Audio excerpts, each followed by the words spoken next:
Okay, so tell us about yourself and why you are running for school board. Sure.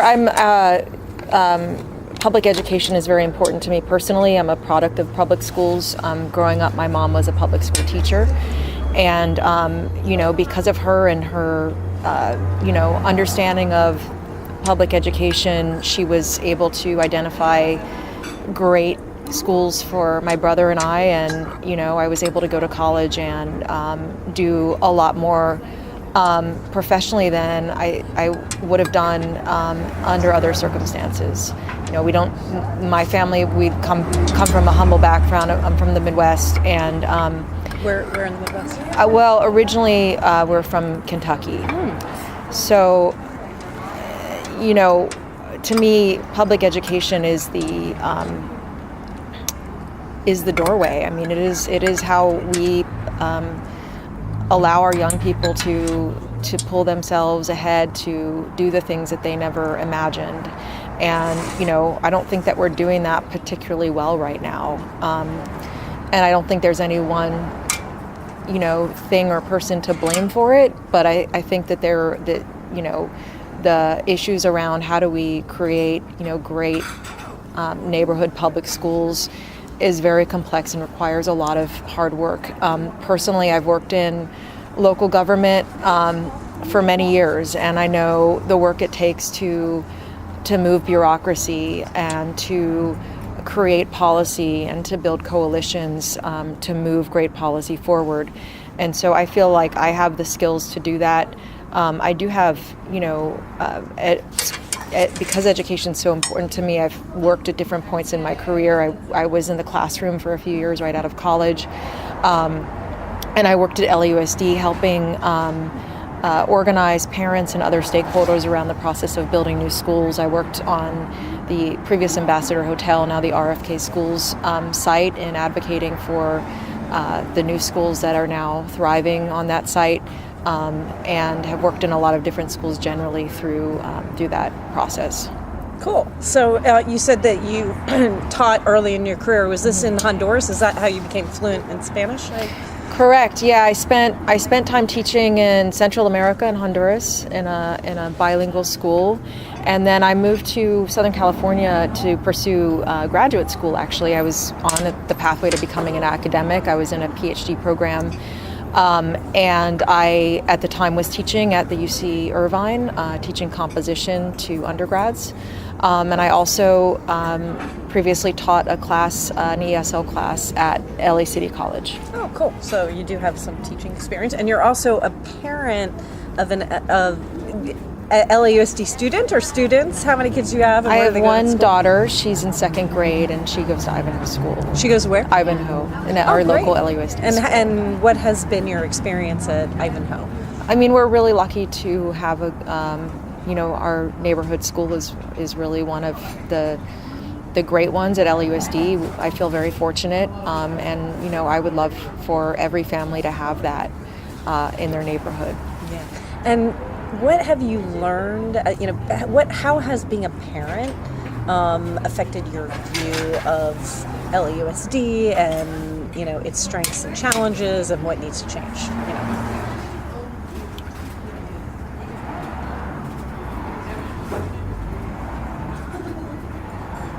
Let me think about this one. What I see as a parent and as part of our school community, I mean, I think that the solutions for what is going to improve schools are often, they're usually there in the community, inside the school, with the parents, with the leaders at the school. And I think, to me, the big challenge is how do we move a big bureaucracy like LAUSD to be able to meet us halfway at our school sites, to come in and with an attitude of getting to yes. I think the things that individual school communities want to improve their schools and strengthen what they're offering are often things that aren't unaffordable. They're not complicated. They shouldn't be out of reach. And I think too often, LAUSD has a culture of of not being able to kind of meet people halfway on those things. I think flexibility is really important. I think local control is really important. And that's part of what my experience has been as a parent.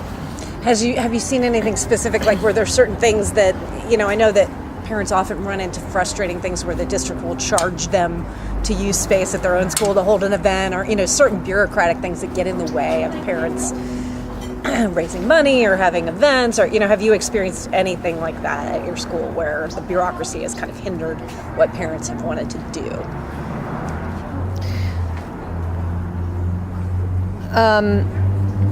Well, I think in the case of our school, there is a lot of parent empowerment. And I think that's one of the big takeaways for me, is that when the parents are actually empowered, the bureaucracy does move, and they do find a way to.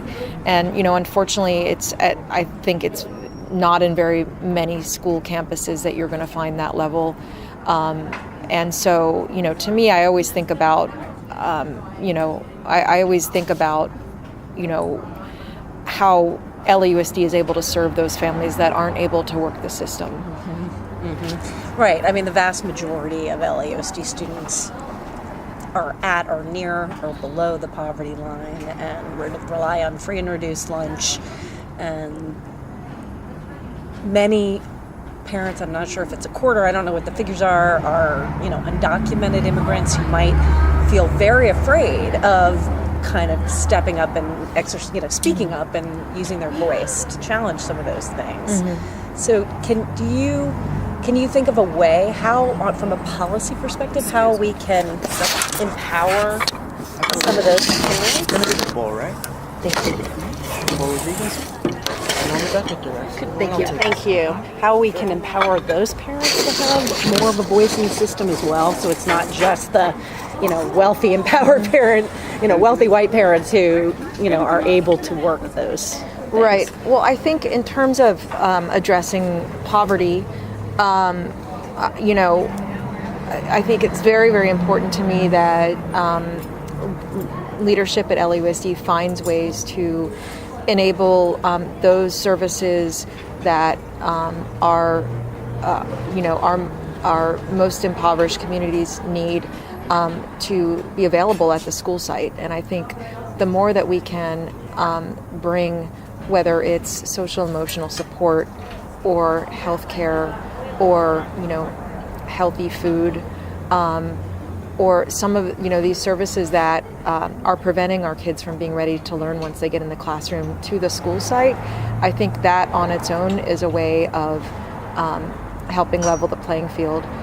Beyond that, I think it's really important for the district, again, meeting parents halfway. I think parents are willing in many cases to do incredible things for their kids, and we've seen and I think how does the district meet us halfway, whether it's being able to provide more educational workshops, being able to offer information on a Saturday instead of during the workday. I mean, I think there are certain basic things. I mean, conducting board meetings, maybe out in the community in the evening to make, the ultimate, decision-making body more available and accessible. I mean, I think there are a lot of really easy things that can be done. I think investing in parents is a great investment in our students. We know that students are able to be much more successful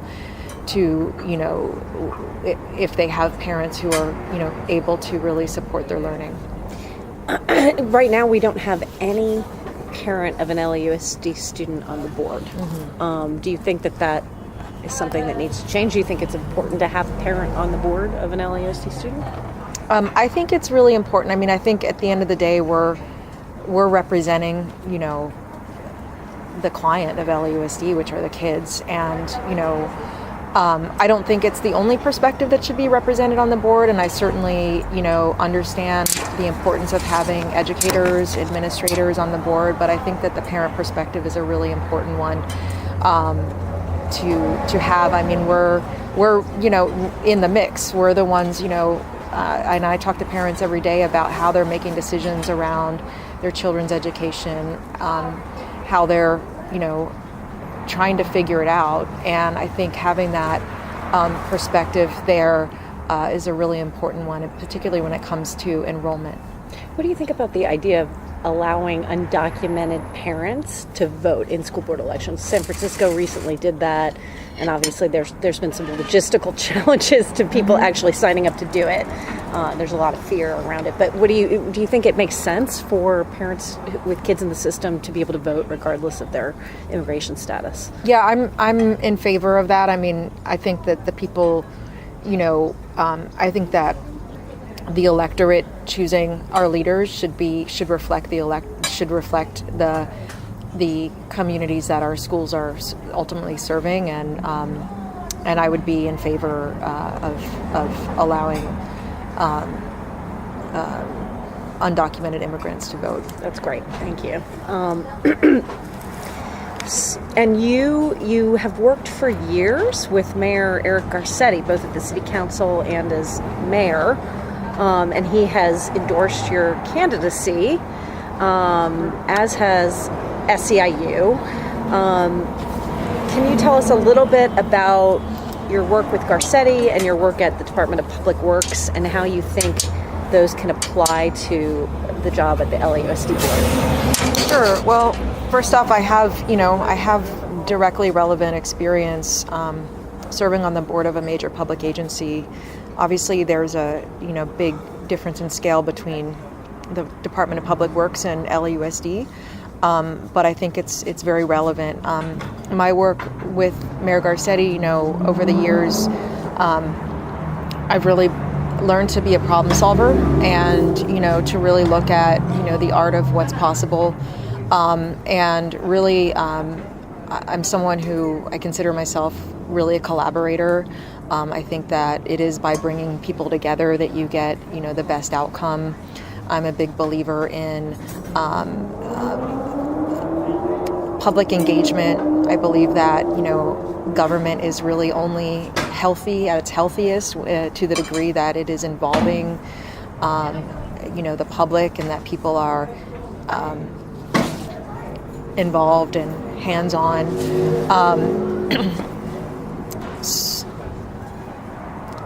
So I think for me, I think that the job of being a school board member is a job of government. And I think it's both creating policy, passing policy, setting policy, looking at budgets, and it's also rolling up your sleeves and getting involved, when individual schools, need to make the call to help solve a problem. I think it's being able to, move the bureaucracy quickly to get things done. It's not always easy.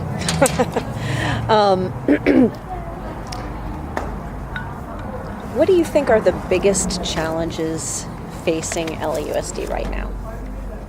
Poverty and funding. So I think the fact that many of our kids are coming from, 80% free and reduced lunch. That's, I think that it's really important for the district to be able to address, while it shouldn't, it's obviously not the core mission of our school system, but until we do really address and focus on poverty, we're not going to be able to be successful. And for me, that means looking at bringing services onto campuses and other initiatives. And then I think funding and getting resources to the school site is the other big challenge. And that means, number one, to me, finding areas of waste inside the bureaucracy, and number two, and pushing more resources out to the school site, and two, looking at ideas around new revenue, and what are the steps necessary to try to look at those and bring those to our district. We do have some examples of schools in the district, like Bravo Medical Magnet, and maybe some KIPP schools that serve almost 100% kids in poverty, but that are highly successful. So do you feel like poverty is destiny, and what is it about certain schools that can break through the poverty and still find a way to help these kids succeed versus others, most schools that really struggle to do that?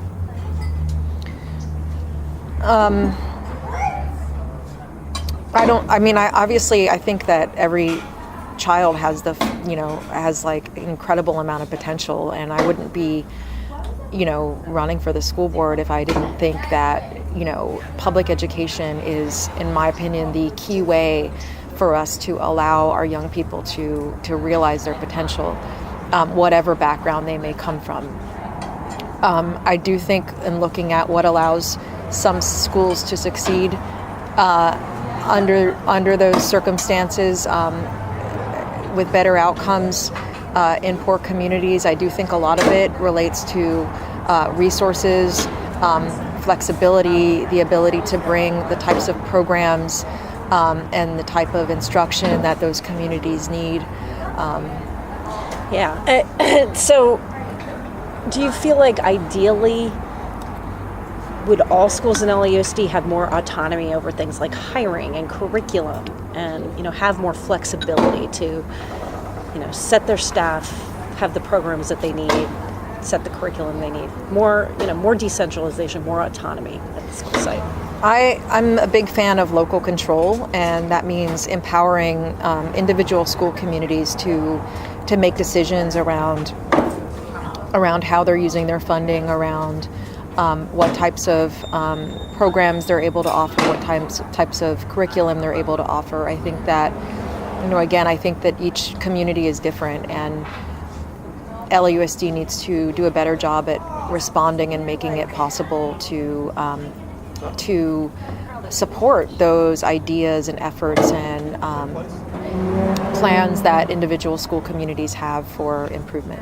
I know that Nick Melvoin and Richard Vladevic have a resolution being voted on this month on to get rid of non-consensual hiring at schools, so that no principal would be forced to hire someone they don't want, and no teacher would be forced to go to a school they don't want to go to. Do you think that that's a good idea? Would you support such a resolution to get rid of non-consensual hiring? I haven't looked at that resolution, and I don't have an opinion on it yet. I would want to get a lot more information about how that would work. And what about Superintendent Buettner's plan to decentralize the district? Again, we haven't seen the plan yet, but in concept, do you support the idea of more decentralization, sending more money directly to the school site and cutting the bureaucracy at Beaudry? I think we need a lot more information on what the plan involves. And I actually read the LA Times op-ed yesterday, and they took that same. People have asked, well, what do you think about it? And I'm like, I don't think we know yet. I think in general, we need a more responsive bureaucracy, and if there's a way to bring resources and people out of Beaudry and kind of help, the middle layer of LAUSD kind of wrap its arms better around school communities. I think that could be a positive thing, but I think we need a lot more information. A lot of folks are concerned that the superintendent's plan is a way to break up the school system, and I think I don't know if that's a fair assessment or not. I think for me, the idea of getting more resources out into the community is really important. I'm certainly. I think if there's a way to make LAUSD more responsive to the needs of individual schools, I think that could be a positive direction for the district. The other concern I have is, continuing to change courses. I think we all want to know, like, how much money are we going to spend to do this reorganization? Like, how long is it going to take? How much money is it going to spend? And is this just another kind of flavor of the month? So I think all those questions, need to be, I think there's a lot more evaluation we all have to do of what the superintendent is looking at. So you mentioned things changing a lot, there being like constant change. How do you feel about the superintendent and whether or not we should have some consistent leadership at the top, or do we need another change of superintendent, 6 months after he started? What do you think about Buettner and whether or not we need to give him a chance, or do we need to change? Because this seat could be pivotal in terms of his job stability in the future. Right. I think that in general, I think that the superintendent needs to do a better job of communicating with people. So I think we haven't really seen enough from him to give him the full evaluation yet, but I have some concerns about his ability to kind of get his message across. So you're not saying you would get rid of him right now, but you would like to see some change in the way he's operating. I think that that at least from my perspective, the communities of the local school communities in my that in my community, I think that there are some issues of trust. I'd like to see him work to resolve those, and